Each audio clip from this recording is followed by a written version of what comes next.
Good morning. ഞാൻ ഈ ഇടയ്ക്കായിട്ട് കുറച്ച് വീഡിയോസ് കണ്ടു കേട്ടോ. നിങ്ങൾ ലൈഫിൽ ടെൻഷൻ അടിക്കേണ്ട, ഒന്നിനും കുറിച്ച് നിങ്ങൾ ചിന്തിക്കേണ്ട.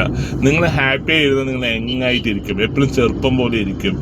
എന്ത് ആവശ്യത്തിന് നമ്മൾ ചെറുപ്പം പോലെ ഇരിക്കേണ്ട കാര്യം എന്താണ്? എന്തിനെ കുറിച്ച് നമ്മൾ ടെൻഷൻ അടിക്കാണ്ടിരിക്കുക? ഒന്ന് പറയൂ.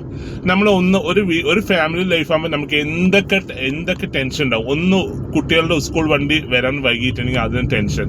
വീട്ടുകാർക്ക് ജസ്റ്റ് ഒന്ന് ഫീവർ എന്തെങ്കിലും ഉണ്ടെങ്കിൽ ഹോസ്പിറ്റലിൽ കൊണ്ടുപോകാൻ നമുക്ക് ഓഫീസ് ഡ്യൂട്ടിക്ക് ഇല്ലെങ്കിൽ നമ്മുടെ ഡ്യൂട്ടി എന്താ വെച്ചാൽ നമ്മൾ പോണ സമയത്ത് അവർക്ക് എന്തെങ്കിലും ഇന്ന് എനിക്ക് വയ്യ തോന്നുന്നു, എനിക്ക് തല ചുറ്റിന് തോന്നുന്നു പറയുമ്പോൾ നമുക്ക് അവന് ഹോസ്പിറ്റലിൽ കൊണ്ടുപോകാനുള്ള ഇരിക്കാൻ പറ്റുമോ? ടെൻഷൻ അടിക്കണ്ടേ? ഈ ലൈഫിൽ ടെൻഷൻ ഇല്ലാത്ത ആരാണ് ഉള്ളത്?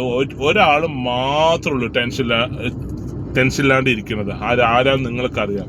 ഒരു ഉത്തരവാദിത്വം ഇല്ലാണ്ട്, കുടുംബത്തിൽ ഒരു റെസ്പോൺസിബിലിറ്റി ഇല്ലാണ്ട് സന്യാസികൾ കിട്ടാം. അവർക്കാണെങ്കിൽ ഒരു കുടുംബമില്ല, ഇല്ലെങ്കിൽ റിലേഷൻസ് ഇല്ല, ആരെയും കുറിച്ച് ചിന്തിക്കേണ്ട. അവർക്ക് ദൈവത്തിന് മാത്രം പ്രാർത്ഥിച്ചുകൊണ്ടിരിക്കുക. ദൈവത്തിനും കൂടെ അവർ ചിലപ്പോൾ ദൈവത്തിന് ജീവൻ ഉണ്ടെങ്കിൽ ദൈവം പോയി പണിയെടുക്കണമെന്ന് പറയും.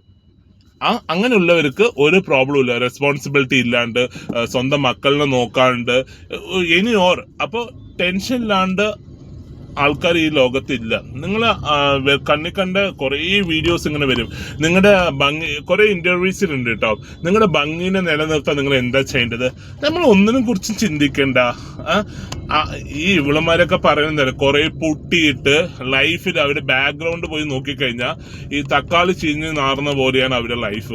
ഓക്കെ, നമുക്കൊരു പ്രായമാകുമ്പോൾ നമ്മൾ എങ്ങായിട്ട് ഇരിക്കാൻ നമ്മൾ ശ്രമിക്കേണ്ട കാര്യമില്ല. നമുക്ക് ഓട്ടോമാറ്റിക്കലി നമ്മുടെ ഫേസ് ചുളുങ്ങും, ഇല്ലെങ്കിൽ നമ്മൾ ഓട്ടോമാറ്റിക്കലി നമ്മുടെ എയർ പോകും. നമുക്ക് ദൈവം എല്ലാം തരും, തിരിച്ചെല്ലാം ഒരു പ്രായമാകുമ്പോൾ എല്ലാം തിരിച്ചു വാങ്ങും. ഞാൻ ഇതിനു മുമ്പ് ഒരു വീഡിയോ ഞാൻ ചെയ്തിട്ടുണ്ട് ഇതിനെ കുറിച്ചിട്ട്, നിങ്ങൾ മറന്നോന്ന് അറിയില്ല. അതുകൊണ്ട് നിങ്ങൾക്ക് ലൈഫിൽ ടെൻഷൻ അടിക്കേണ്ട അവിടെ അടിക്കുക വേണം. ഓക്കെ, മനസ്സിലായി? ഒന്ന് കുട്ടി സ്കൂൾ വിട്ട് വരാൻ സ്കൂൾ വണ്ടി വൈകി, വൈഫ് വന്ന് ഹസ്ബൻഡിനെ വിളിച്ച് പറയും, ഒന്ന് നോക്കുന്നു സ്കൂൾ വണ്ടി വന്നിട്ടില്ല, അവൻ ഫോൺ എടുക്കുന്നില്ല പറയും. അപ്പൊ നമ്മൾ ടെൻഷനായോ? ഇപ്പൊ കണ്ട വീഡിയോ കണ്ടിട്ട് ടെൻഷൻ അടിക്കാണ്ടിരിക്കാൻ, നിങ്ങൾ ഭംഗിയായി ഇരിക്കാൻ ടെൻഷൻ അടിക്കാണ്ടിരിക്കൂ എന്ന് പറയുന്ന ഒരു വീഡിയോ ഒന്നും കാണണ്ട. കുറേ ഫേക്ക് അതുപോലെ തന്നെ ബ്ലോഗർമാർ ആവശ്യമില്ലാണ്ട് വന്നിട്ട് നമ്മൾ കഴിച്ച സ്ഥലത്തുള്ള ഹായ് ഗൈസ് ഇവിടെ അത് കിട്ടും, ഹായ് ഗൈസ് ഇവിടെ ഇത് കിട്ടും. അവന്റെ റീച്ച് കൂട്ടാൻ വേണ്ടി, അവന്റെ റിവ്യൂ കൂട്ടാൻ വേണ്ടിയിട്ടാണ്, അവൻ 10 രൂപ ഉണ്ടാക്കാൻ വേണ്ടിയിട്ടാണ് ബ്ലോഗിങ് ചെയ്യുന്നത്. നിങ്ങൾ ഒരു വീഡിയോ ഇട്ട് നോക്കൂ, ഒരാൾ അരയോ തുണ്ടോ മുറിയോ ലൈക്കായിരിക്കും. അതിന്റെ ആവശ്യം എന്താണ്? ഒന്ന് നിങ്ങൾ ചിന്തിക്കുക. നിങ്ങൾ ആരാണ്? നിങ്ങൾക്ക് അവനെക്കാട്ടിയും കഴിവുകളുണ്ട്. ഇല്ലെങ്കിൽ നിങ്ങൾ ഒരു ദിവസത്തെ കുക്കിംഗ് തന്നെ എടുത്തോളൂ. ഇന്ന് ഞാൻ നല്ലൊരു മസാലക്കറി ഉണ്ടാക്കണം പറഞ്ഞിട്ട് നിങ്ങളൊരു വീഡിയോ ഇട്ട് നോക്കൂ, ഒരു ലൈക്കും കിട്ടില്ല.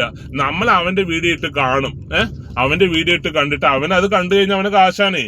ഒന്ന് ദയവ് ചെയ്ത്, ഇനിയും കുറേ നമ്മുടെ നാട്ടിൽ മന്ദബുദ്ധികളുണ്ട്.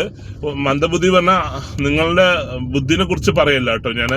ഇതുപോലുള്ള ഫേക്ക് വീഡിയോകളൊന്നും കാണണ്ട.